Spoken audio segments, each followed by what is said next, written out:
Hell's Paradise, episode 5, quick recap. Let's get straight into it.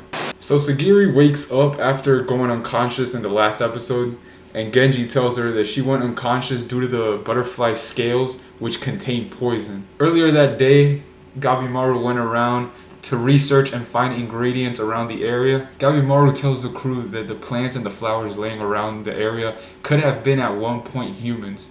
Just like that one samurai guy when he returned back from the island and his whole body turned into a flower. Sento wonders if there are humans living on the island, since there are Buddha statues like everywhere and someone must have created them. Genji tells Sagiri that he believes that she should leave the island and return home because he believes that she's just not cut out for this. He believes it's beyond her limits as a woman. Senta interrupts and lets them know that it's not as easy as they think to leave the island. We then cut to Tenza, which is an assignment, and he's with his assigned criminal named Nurugai. They're trying to leave the island, they're on this little boat, and then out of nowhere these sea monsters just appear, and the two of them begin to fight for their lives. We then cut to a flashback of Nurugai when he was a lot younger, and he encountered these samurais just wandering around and he offered them a place to stay. The samurais realized that Nurugai and his people are considered emishis. Emishi is a term used for those who refuse to obey the shogunate and live as unique cultures in the mountains. Nurugai's people in the village were slayed, murdered, and Nurugai himself was taken in prison to be executed.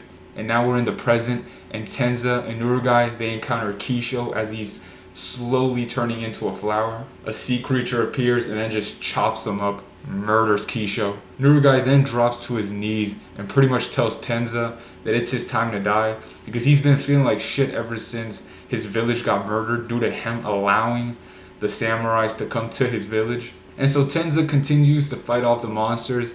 At the same time, he's trying to motivate Nurugai to keep on living. Tenza ends up motivating Nurugai to want to continue living, so Nurugai picks up the sword and goes to help Tenza. They end up defeating the sea monsters, but the current ends up returning them back to Shinsenkyo Island, so they're back where they started. On the island, Nurugai gets naked, and Tenzo finds out that Nurugai is actually a female. It's the next day, it's the morning. Genji tells Sagiri if she's ready to depart from the island. Sagiri tells Genji that she's not fucking leaving, she's staying, because she wants to stop being seen as just an ordinary woman. She wants to be seen as a true samurai. Genji gets pissed and he goes for an attack on Sagiri. Sagiri swiftly takes his sword away from him. Rokuroda, the giant, just appears from behind Genji and hand swipes through his ribs, through his stomach, and his whole body is almost completely in half. So we're assuming that Genji is most likely dead at this point. And that's where episode 5 ends. Honestly, the ending was amazing because Genji throughout the whole fucking episode was being a dick to Sagiri. Very fucking sexist. And I'm glad they ended up killing him. I'm pretty sure he died because I don't think anybody's going to survive that shit. But yeah, that was it for episode 5. I'll be back next week for episode 6.